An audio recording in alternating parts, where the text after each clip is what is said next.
Bonjour et bienvenue dans ce nouveau numéro de l'Essonne en hauteur. Le musée Paul Delouvrier d'Évry est l'un des lieux culturels les plus riches du département puisqu'il présente une galerie d'art religieux, une galerie d'art éthiopien et une galerie d'art contemporain. Il a surtout l'originalité d'être situé dans l'extraordinaire cathédrale d'Évry, dernière cathédrale de France, inaugurée en 1995 et œuvre de l'architecte suisse Mario Botta. Celle-ci, de forme cylindrique, imprime sa courbe au musée. C'est le lieu idéal pour recevoir Stéphane Lambert, auteur d'origine belge, dont l'œuvre est très inspirée par l'art et plus précisément la question de la couleur.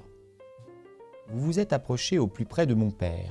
Que peut-on faire de mieux dans la vie, si ce n'est s'approcher au plus près de ceux qui vous touchent, a déclaré Anne de Staël, à propos de l'ouvrage pour lequel nous recevons Stéphane Lambert aujourd'hui, Nicolas de Staël, Le vertige et la foi, publié aux éditions Arléa. Stéphane Lambert, bonjour. Bonjour. Et merci d'avoir accepté l'invitation de l'Essonne en auteur. Alors nous allons aujourd'hui évoquer le livre que vous avez consacré à Nicolas de Staël, intitulé Le vertige et la foi.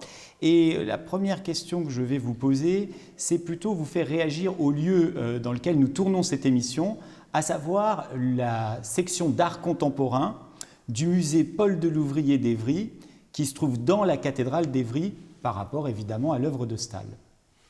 Je pense que c'est un lieu qui aurait bien plu à Nicolas de Staël parce qu'il aimait bien flirter comme ça avec les lieux sacrés. Il a peint d'ailleurs pour une chapelle, il a peint cette fameuse cathédrale. Moi-même j'ai écrit sur Rothko et sur la chapelle Rothko. J'aime beaucoup la dimension en fait, de religiosité, mais pas dans le sens strict que la religion lui donne. Enfin, la religion évidemment investit aussi ce domaine de la spiritualité, mais je pense que l'art et l'art majeur se nourrit de cette spiritualité. D'ailleurs, je pense que les grands artistes, leur quête spirituelle se mêle, enfin on ne peut pas la distinguer d'ailleurs de leur quête esthétique. D'accord. Alors on va peut-être rappeler assez brièvement pour nos spectateurs qui était Staël et en la manière, vous êtes sûrement plus expert que moi. Admettez que vous soyez devant, je ne sais pas, un groupe d'élèves, d'étudiants et qu'ils vous demandent qui était Nicolas de Staël en résumé. Comment vous présenteriez Nicolas de Staël? Tout le monde a compris que c'était un peintre, mais qu'est-ce que vous diriez de lui à part ça?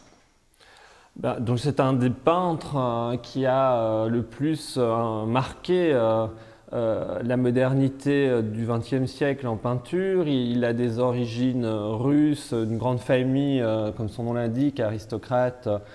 Son père était le vice-gouverneur de cette fameuse forteresse Pierre et Paul à Saint-Pétersbourg. Il y a eu la révolution russe et exil de la famille et il est devenu orphelin assez jeune, il avait peut-être 7-8 ans et il a été adopté entre guillemets parce qu'il n'y avait pas c'est pas une adoption accueilli par une famille d'origine russe également à Bruxelles, d'où il y a un peu lien avec mon propre parcours puisque je suis de Bruxelles et où il s'est formé artistiquement, enfin c'est là qu'il a vraiment développé sa vocation, son envie il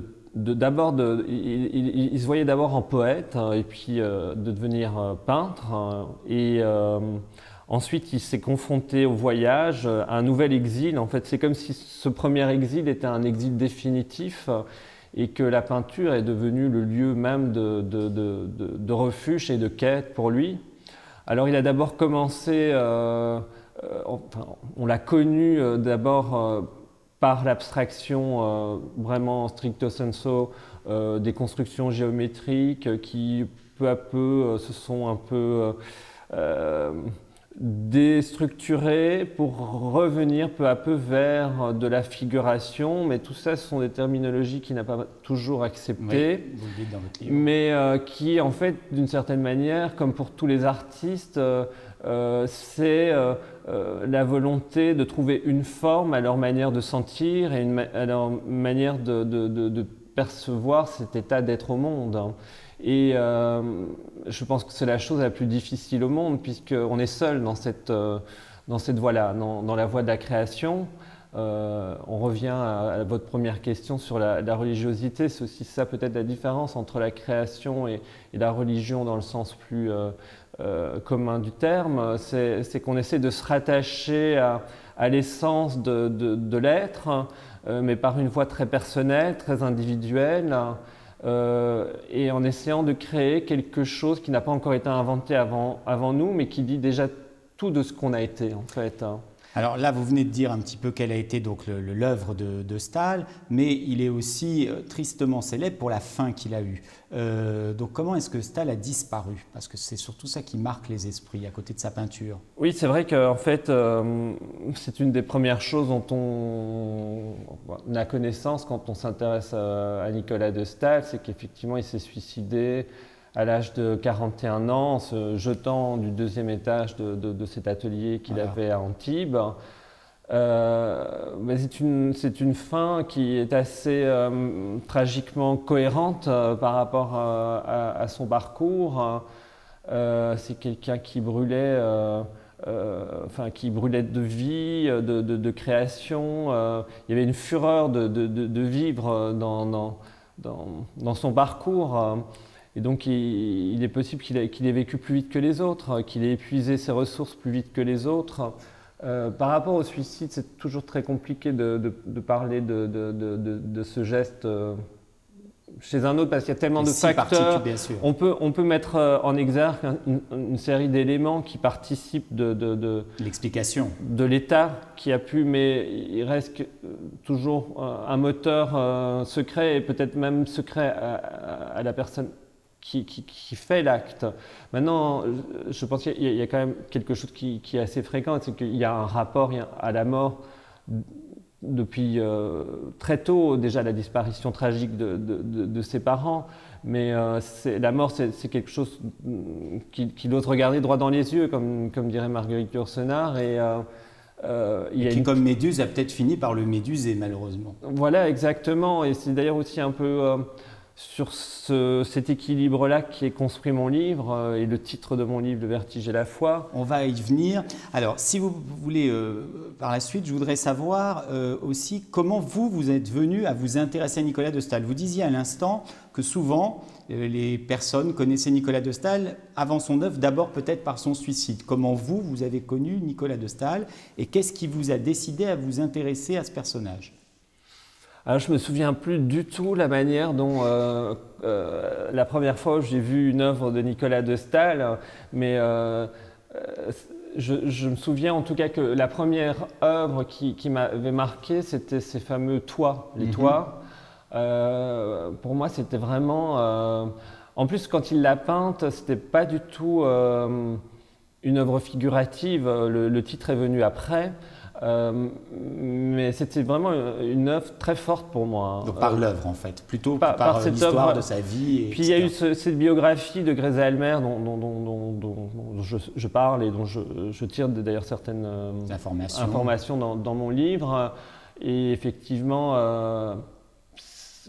bon, moi-même j'ai un rapport très quotidien avec la mort et forcément on ne choisit pas ces sujets par hasard et donc on partage des tourments avec et donc à travers l'œuvre déjà je pense qu'il y a une espèce de ces tourments s'expriment. Donc il y avait une dimension esthétique et une dimension personnelle en fait. Oui, mais je pense que la dimension esthétique elle inclut la dimension tragique de son existence. Alors, vous avez intitulé votre ouvrage, que je ne veux pas pour l'instant qualifier, je ne veux pas dire biographie, roman, récit, je ne sais pas comment le qualifier. Vous avez intitulé votre ouvrage « Le vertige et la foi ». Est-ce que vous voulez nous donner un éclairage sur ce titre ? Oui, ça c'est quelque chose qui m'a toujours frappé dans la création, c'est que d'un côté, il y a une conviction, il y a une force, donc une foi, qui anime le créateur, qui sait que sa voix, elle est dans cette recherche-là, cette recherche esthétique.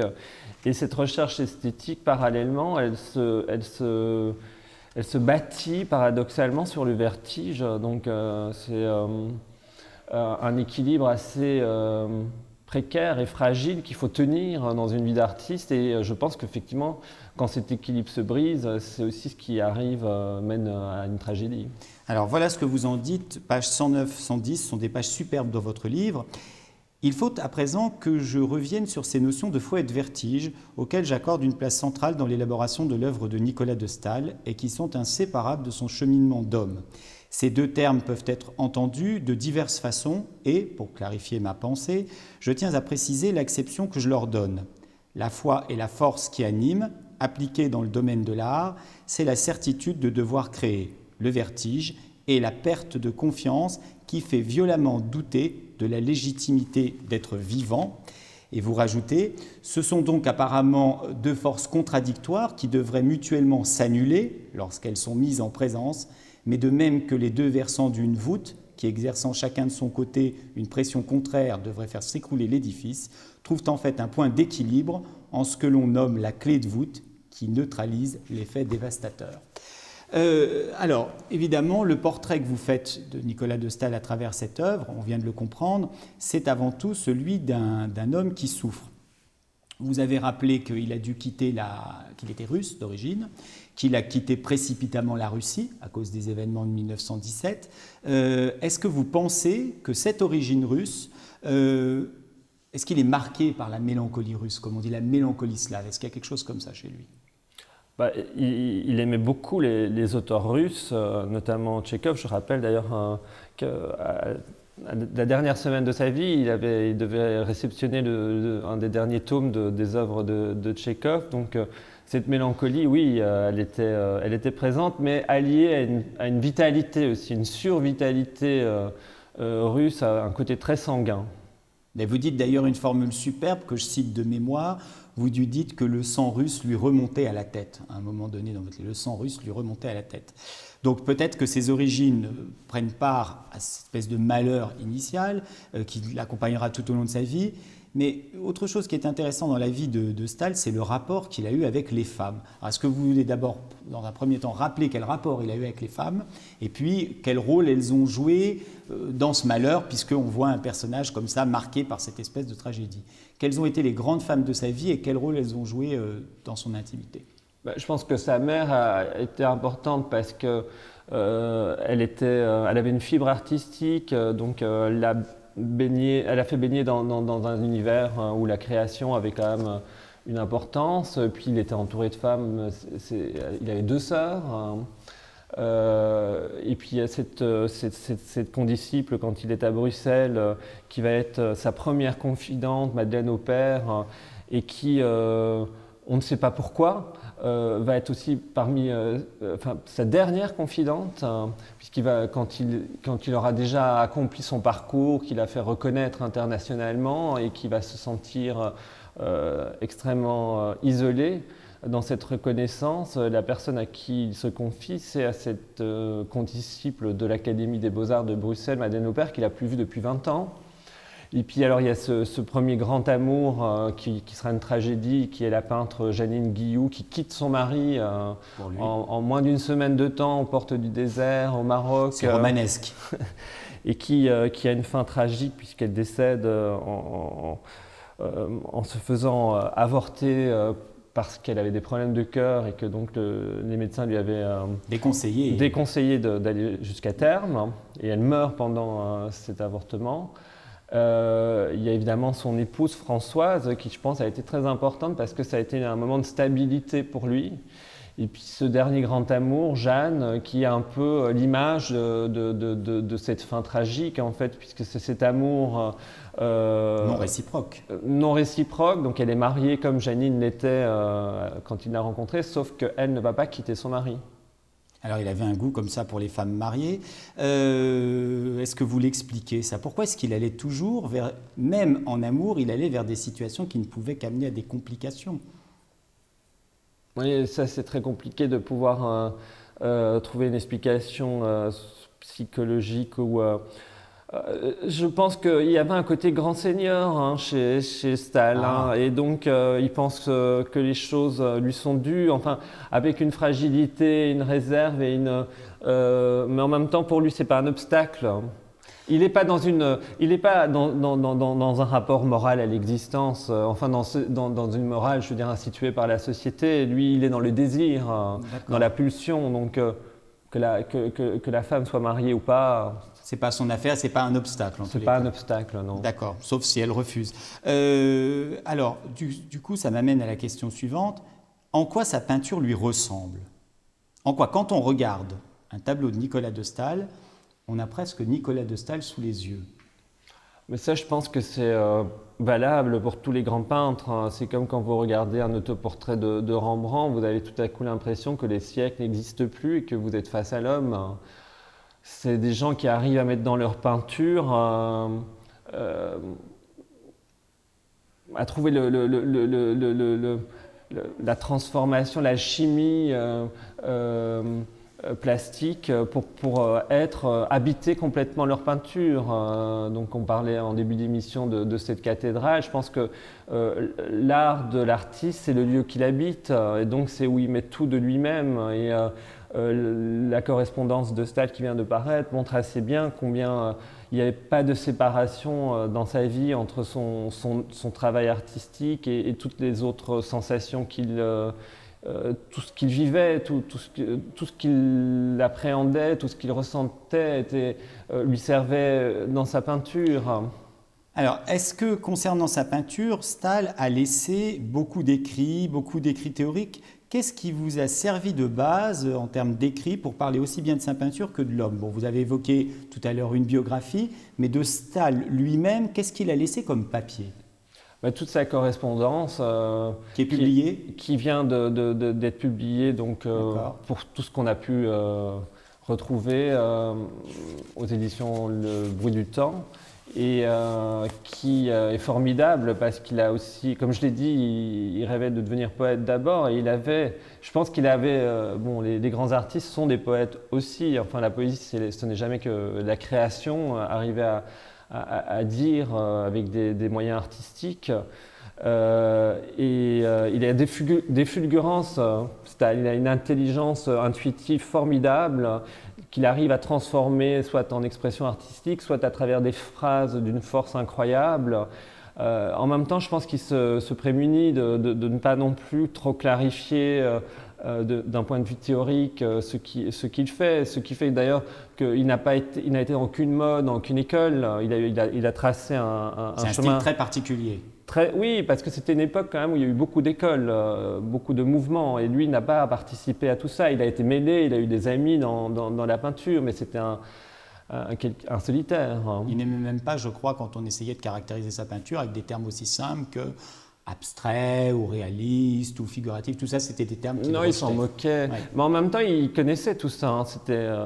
C'était comme aussi... il ne faut pas voir Staël non plus comme quelqu'un de complètement hors du monde. Il lisait beaucoup, il se renseignait beaucoup, il voyait beaucoup. Connaître pour s'affranchir. Voilà, exactement. Connaître pour s'affranchir. Oui. Alors, l'autre question qui me vient sur votre livre, c'est que dès le début de cette émission, j'ai été embarrassé pour y ajouter un terme générique, parce qu'on n'arrive pas à le classer. Ce n'est pas un roman, ce n'est pas quelque chose de journalistique, ce n'est pas un récit, ce n'est pas une fiction, ce n'est pas une biographie. Vous-même, d'ailleurs, vous prenez soin, au tout début du livre, de faire un avertissement d'auteur dans lequel vous dites la chose suivante. Ce texte ne saurait être considéré comme une biographie, mais comme une évocation subjective de la vie et de l'œuvre de l'artiste Nicolas de Staël, un trait d'union entre l'essai et la fiction. Un trait d'union entre l'essai et la fiction, ça laisse un océan, ça laisse beaucoup de possibilités. Et je me suis demandé si cette espèce de liberté générique que vous avez prise, avec tout cet espace générique, ce n'était pas aussi une démarche assez parallèle à celle de Staël par rapport à ce qu'on vient de dire de sa peinture. C'est-à-dire que certainement, vous savez comment on fait une biographie, comment on fait quelque chose de journalistique, mais que vous avez décidé, un peu en parallèle de la démarche artistique de Staël, parce que vous l'évoquez, de vous affranchir de ces règles génériques. Est-ce qu'il y a quelque chose comme ça qui a participé à ce livre ? C'est-à-dire qu'à posteriori, oui, je comprends la question, mais a priori, moi, j'ai fait avec les moyens que j'ai et qui... Il n'y a pas une réflexion théorique comme celle que je viens d'énoncer. Si, il y a une réflexion sur après la forme exacte que ça va prendre, bien que cette forme, elle reste toujours modulable au moment même de la création du livre. Mais Moi, il me semble que les genres ne devraient pas précéder les œuvres, mais être un constat après création. Donc, pour moi, ça peut se dire comme un récit ou comme un roman, puisque de toute façon, il y a une part de fiction effectivement dans la première partie, puisque je me mets au plus près de l'état d'esprit ou de tourment qui habite Nicolas de Staël lors de cette nuit qui le fait redescendre de Paris à Antibes. De Paris à Antibes. Donc là, je suis totalement dans le fantasme, dans l'imaginaire, je veux dire. Mais en même temps, l'imaginaire est jamais étranger à la réalité. Les deux cohabitent. Donc, pour moi, c'est très difficile de parler de dire. Enfin, je pense que c'est plus une préoccupation pour après les journalistes et les libraires. Et des fois, c'est plus un ennui d'ailleurs pour les auteurs, parce que par exemple, mon livre, moi, je préférais qu'il soit au rayon littérature. Là, c'est la collection littéraire chez Arléa. Mais le fait que que la thématique soit Nicolas de Staël fait que la plupart des libraires le mettent même en monographie sur l'art. D'accord. Parce que ce n'est pas tout à fait. Mais ce que je trouve dommage, parce que ce que je pense essayer quand même de faire à travers cette impossibilité de trouver un genre, c'est pas un texte d'historien de l'art, c'est d'essayer de montrer que l'art, ça peut intéresser le plus grand nombre et donc de lui donner une autre forme qu'une forme pour les spécialistes. Alors, de même, si vous avez bien exprimé ce que vous aviez à dire sur la question du genre, il y a quand même une structure qui est intéressante, qui n'est pas vraiment une structure en chapitres, mais qui est une structure en tableaux. En fait, votre livre est fait en 2 tableaux. En 2 tableaux et 12 parties, 2 fois 12 parties. Alors si les spectateurs font l'addition, peut-être que ça les mettra sur la voie de ce que peuvent signifier ces 12 parties. Est-ce que vous voulez vous exprimer d'abord sur ce choix d'appeler ces 2 parties tableaux? Et là encore, j'ai fait une spéculation que vous pourrez récuser ou éclairer, mais j'ai pensé non pas à quelque chose de pictural, parce que ça me semblait évident, évidemment on parle d'un peintre, donc tableau, mais j'ai plus pensé à quelque chose de dramaturgique. Qu'est-ce que signifiait pour vous cette division en 2 tableaux et ces 12 parties multipliées par 2? Oui, mais moi j'ai un rapport à l'écriture qui est très pictural. Donc même dans les romans, enfin bien qu'ils sont, après on pourra encore redire qu'ils sont la question générique est casse-pied. Mais je construis souvent les choses de manière un peu comme les peintres. D'ailleurs on dit souvent qu'il y a des écrivains qui sont plutôt dans le domaine de la musique et puis d'autres dans le domaine de la peinture. Enfin, et moi, je vois les choses, en fait. Donc, oui, je voyais ça comme 2 tableaux, en fait. Alors, la question dramaturgique, oui, je suis d'accord avec vous. Il y a une construction sur la mise en scène, enfin, toute l'écriture est là. Sinon, il n'y aurait pas de création littéraire s'il n'y a pas une construction littéraire après avec des parties qui sont plus spontanées, mais il y a quand même une construction dans la dramaturgie dont on sait, on sent quand les éléments ont plus de valeur en étant amenés de cette manière ou orchestrés de telle manière. Puis le destin de Staël s'y prête, parce que quand j'ai employé le terme de dramaturgie qui peut renvoyer au théâtre en particulier, surtout votre première partie, donc rappelons-le, qui est un parcours en une nuit de Paris à Antibes jusqu'au suicide. Et ça ressemble typiquement à la construction d'une tragédie du début à la fin, avec ce côté moderne de la voiture, et ça, je trouve aussi quelque chose de très morandien là-dedans. Cette espèce de vitesse, cette espèce de précipitation, cette supputation aussi que Staël s'était peut-être suicidé en plein acte créatif en laissant toutes ses affaires comme ça. Je crois qu'il n'en est rien en fait, mais on a pensé un certain temps qu'il été en train de peindre, quelque chose qui l'a contrarié, il a tout laissé, il a sauté par la fenêtre. Bon, c'est autre chose qui s'est passé. Mais le suicide, c'est quelque chose qui entraîne beaucoup de fantasmes autour de ça, parce que depuis que j'ai publié le livre, j'ai eu beaucoup de versions différentes sur les faits. Mais je suis d'accord sur cette unité de cette nuit. Moi, je pense que le temps, c'est quelque chose qui peut à la fois s'étendre, mais aussi se concentrer et porter en lui-même toute une vie, en fait. Et c'était ça qui était très fort et très beau. Enfin, et c'est vrai, la vie de Nicolas de Staël, malheureusement, elle offre cette dramaturgie-là, effectivement, avec cette nuit dont on sait qu'elle va aboutir à cette fin. Alors, vous avez des passages qui sont donc vraiment des moments avérés, des paroles avérées de Stahl lui-même, mais vous avez quand même l'auteur que vous êtes qui intervient et qui parfois invente des pensées, enfin invente, ça ne veut pas dire que c'est faux, mais ça veut dire que c'est quand même créé par vous-même. Comment vous avez fait pour créer par exemple des monologues intérieurs? Il y a beaucoup de monologues intérieurs. Comment vous faites pour créer des monologues intérieurs de Stahl? Bien, en fait, c'est pas totalement des monologues intérieurs parce que je fais jamais comme s'il se le disait directement. C'est plutôt du discours indirect. Oui. Mais pour répondre à votre question, en fait, je me suis remis dans un cadre d'isolement où je pouvais me reconfronter moi-même à mes propres tourments pour me mettre en résonance avec ceux de mon sujet en fait. Et il y a eu plusieurs phases, je ne vais pas vous détailler dans l'écriture, mais j'ai d'abord passé vraiment 2 semaines de manière très isolée, j'ai vu personne, je vivais dans un monde complètement clos comme ça, avec juste mon sujet. Approche de celui de Stahl alors un petit peu. Et oui voilà, et donc j'étais dans cet habitacle de la voiture, et donc en espérant que ça... Et puis après, il y a tout un travail, parce qu'évidemment, quand on laisse passer des choses, il y a le risque de mettre trop de soi, donc il faut après retravailler son sujet pour être au plus proche de sa matière. Mais alors, vous induisez ma question suivante, et pourtant nous ne sommes pas contactés pour ça. Ce livre a aussi la particularité que beaucoup de vous se met dans les traces et dans les pas de Stahl. Quels sont les éléments de votre personnalité que vous avez retrouvés dans celle de Stahl? Qu'est-ce que vous avez essayé de dire de vous-même par rapport à Stahl? Et puisque vous aviez besoin de parler de vous-même, pourquoi vous êtes passé par le prisme, le filtre? Vous trouverez le mot exact vous-même. Je crois que j'ai lu une critique d'une journaliste belge que j'ai trouvée assez juste vous concernant. Je crois que c'est une journaliste qui s'appelle Dominique Legrand et qui a écrit quelque chose de très intéressant dans Le Soir. Elle a dit « Mais pourquoi avoir besoin d'une œuvre d'art pour trouver les mots? Et pourquoi avoir besoin d'une œuvre d'art pour trouver les mots parlant de vous ?» Voilà, ma question est un peu complexe, mais c'est très important dans le livre. Là, j'ai relu il n'y a pas longtemps une phrase que Beckett a mis en exergue d'un de ses chapitres dans Murphy, qui est une phrase de Malraux, alors je la connais plus par cœur, mais qui dit ceci plus ou moins: celui qui est seul a besoin de trouver les siens.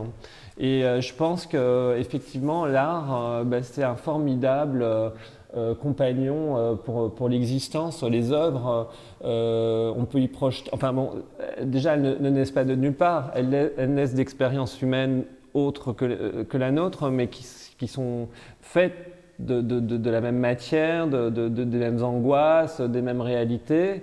Et donc, il y a une communication et donc, qui permet de tout à coup sortir de cette sensation d'isolement. Et donc, moi, c'est ça qui me relie très fortement à l'art. Ça me tient en vie parce que tout à coup, ce qui devrait nous abattre, ces choses-là qui nous questionnent, qui peuvent peser dans notre existence, trouvent un relais, un partage, un salut peut-être, encore pour revenir à cette notion de religion, dans cette complicité avec l'artiste de l'expérience du vécu. Donc pour moi c'est naturel en fait de m'inclure, parce que ce que j'ai ressenti est la base de ce que je vais écrire. D'accord. Alors, je vais lire un des derniers passages de votre livre, puis je vous poserai une ultime question. Voilà ce que vous dites donc, au moment 12 du 2e tableau, donc on est à la 24e heure, page 158. J'avais donc vu en la fin de Nicolas de Stahl l'image parfaite d'une impression que je connais bien, qui trouvait là son noir couronnement. Longtemps, l'idée de son suicide était venue à mon esprit quand je sentais monter en moi la terrible sensation qui me rendait la vie épouvantable. Donc cette perspective est un petit peu inquiétante. Et la question que j'ai envie de vous poser en conclusion de cet entretien, c'est est-ce que la création de ce livre, et peut-être la création en général, elle a apaisé quelque chose en vous, ou est-ce que la création peut aussi être dangereuse? Je pense qu'elle a les deux. C'est le sens de Du titre, bien sûr. Mais je pense surtout qu'il n'y a jamais rien de définitif. Je pense que Stahl, s'il ne s'était pas suicidé, il aurait très bien pu continuer. Il avait encore toute une énergie de création, de renouvellement incroyable. Donc, bon, je ne crois pas à la fatalité. Je pense qu'en fait, quand on est frappé comme ça de ces pulsions, des fois destructrices, je pense que c'est mensonger de dire qu'on ne l'est pas. Je veux dire, on est aussi bien fait de volonté de vivre que de pulsion de mort. C'est les deux. Eros et Thanatos. Voilà. Oui. Et bon, l'enjeu, c'est d'arriver à continuer malgré ça, en fait. Et donc, l'écriture d'un livre, ça met en suspens cette pulsion-là, mais après, il faut la renouveler sans arrêt. On n'est jamais à l'abri, en fait, de cette menace. Alors du coup, est-ce que vous avez déjà songé à un nouvel artiste qui vous permettrait de faire vivre votre veine créatrice sans trop penser à l'aspect sombre ? Ah ben, oui, là je suis plongé dans un nouveau sujet qui mêlera là pour le coup un grand peintre et un écrivain qui l'a influencé. Mais, on ne peut pas en savoir plus? Non, je préfère pas trop en parler. Mais moi je ne suis pas pour le fait de nier la partie sombre qui nous habite. Je pense que d'ailleurs c'est ce qui fait que les gens vont dans les églises, c'est ce qui fait que les gens vont dans les musées. C'est pour essayer d'apaiser justement cette obscurité dans laquelle on est. On ne sait pas ce qu'on fait là en fait. On ne le saura jamais. Eh bien, écoutez Stéphane Lambert, merci beaucoup d'être venu dans l'Essonne en auteur. Je recommande vivement votre livre parce que d'une part, il fera découvrir une personnalité extrêmement riche, une œuvre tout aussi riche et une originalité de composition que j'avais rarement vue dans les derniers livres qui m'a été donné de lire.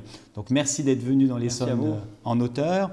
Nous prenons congé de nos téléspectateurs en leur disant au mois prochain pour un nouveau numéro de l'Essonne en auteur.